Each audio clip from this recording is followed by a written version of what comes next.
Today I'm going to show you how to make a mouth-watering poke using carrots and kelp. So stick around.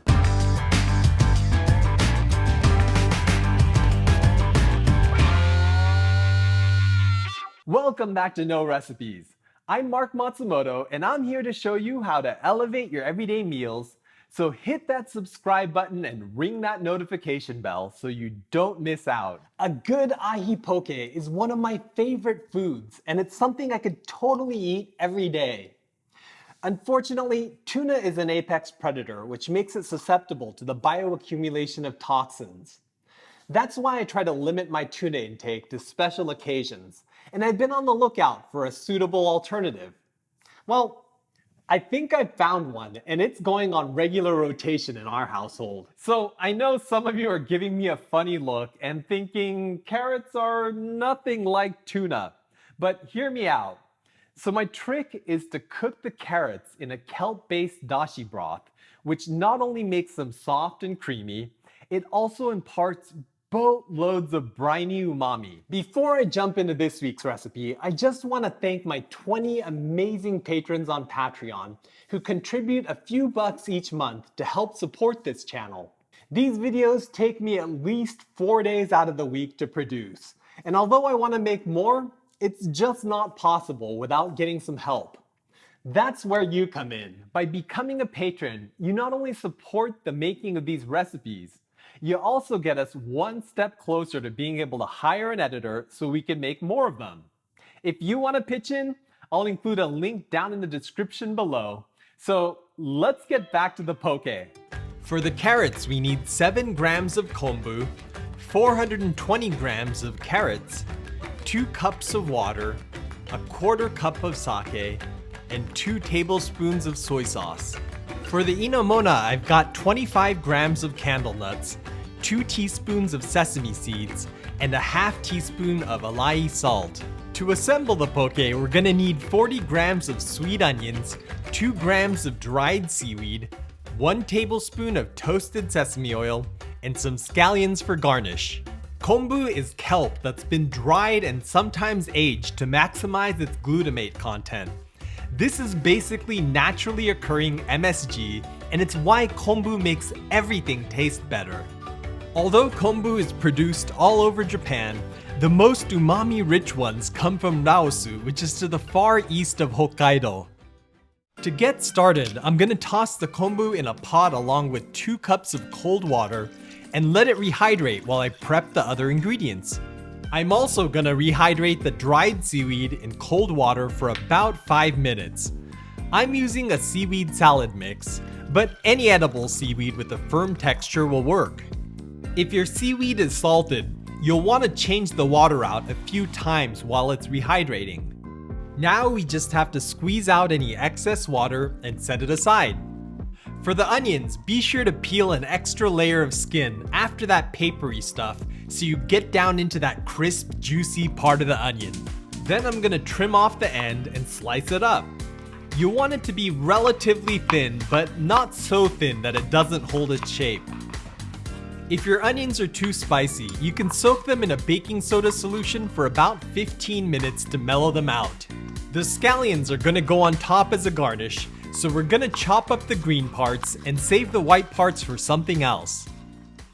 For the carrots, we're gonna start by peeling them.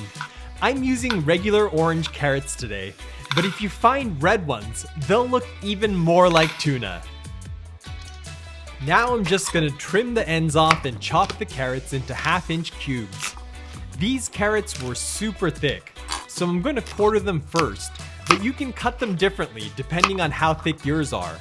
Okay, let's go ahead and get the carrots into the pot with the konbu and water. I'm also gonna add the sake and soy sauce. Let's get this onto the stove over a high heat and bring it to a boil. Then you want to lower the heat to maintain a gentle simmer so the carrots don't fall apart. After about 10 minutes, you'll want to remove the konbu. It's done its work at this point, so you can discard it, or you can chop it up and add it to the poke. Now we just need to let the carrots cook until they're tender but not mushy. About another 10 minutes.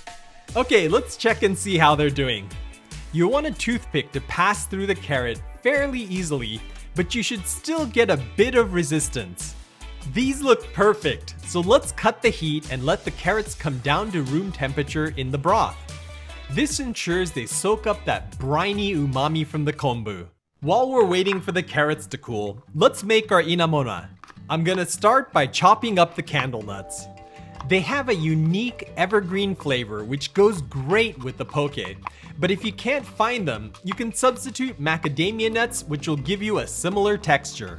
Now I'm gonna toss the candlenuts in a small frying pan over medium heat along with the sesame seeds. Traditionally, inamona is made using just toasted candlenuts and salt, but I like the extra flavor and texture that the sesame seeds add. When dry roasting anything in a pan, it's crucial to keep the ingredients moving around to make sure they brown evenly. The best way to do this is to toss them with the pan. You can stir them too, but they're not gonna brown quite as evenly. There's no magic here. You just thrust the pan forward and then tip the pan up in a smooth circular motion. The forward momentum keeps the nuts moving, and when they hit the lip of the pan as you tip it upwards, they flip back up and over themselves. Tossing is an essential kitchen skill that's used in a variety of situations, so this is a good chance to practice. Finally, we're gonna add the Alaea salt and give it a few tosses to distribute it evenly. Alaea salt is a red sea salt made with volcanic Hawaiian clay, but if you can't find it, any coarse sea salt will work. Okay, these are looking nice and brown and they smell amazing, so let's get them out of the pan. Okay, it looks like our carrots have cooled down, so let's get them out of the liquid using a slotted spoon. As they cooled in the liquid, they absorbed some of that wonderful broth, which also gives them a reddish hue from the soy sauce. The broth itself is an extremely flavorful dashi, so you can dilute it and use it to cook rice, or you can use it as a broth for noodle soup. To assemble the poke, I'm gonna drizzle the sesame oil all over the drained carrots. Then I'm gonna add the onions and seaweed. Finally, I'm gonna sprinkle on about half of the inamona. The salt tends to settle at the bottom, so be sure to get an even handful of everything. Now we just need to mix this up, and it's done! Okay, let's get this plated up. I like to serve my poke on a fun plate like this one that's shaped like a banana leaf. I'm gonna garnish this with a little more inamona, and then I'm gonna sprinkle on some scallion greens. With crisp sweet onions, tender chunks of carrots, and nutty inamona, this plant-based poke is absolutely crave-worthy whether you're vegan or not. I'd be lying to you if I told you this was exactly like tuna, but the firm, creamy texture of the carrots and the briny taste of the konbu dashi scratches that itch for ahi poke in all the right ways.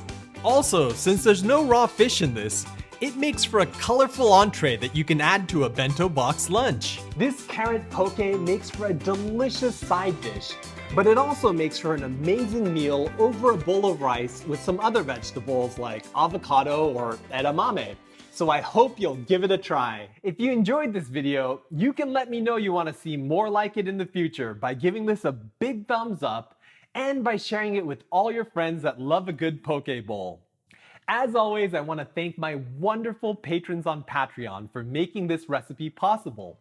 If you enjoy watching these videos, I hope you'll consider becoming a patron by clicking the link up here, which will help support the making of future videos. Well, I'm gonna go devour this bowl of poke without feeling an ounce of guilt, but I'll catch you in the next one. Check us out on Instagram at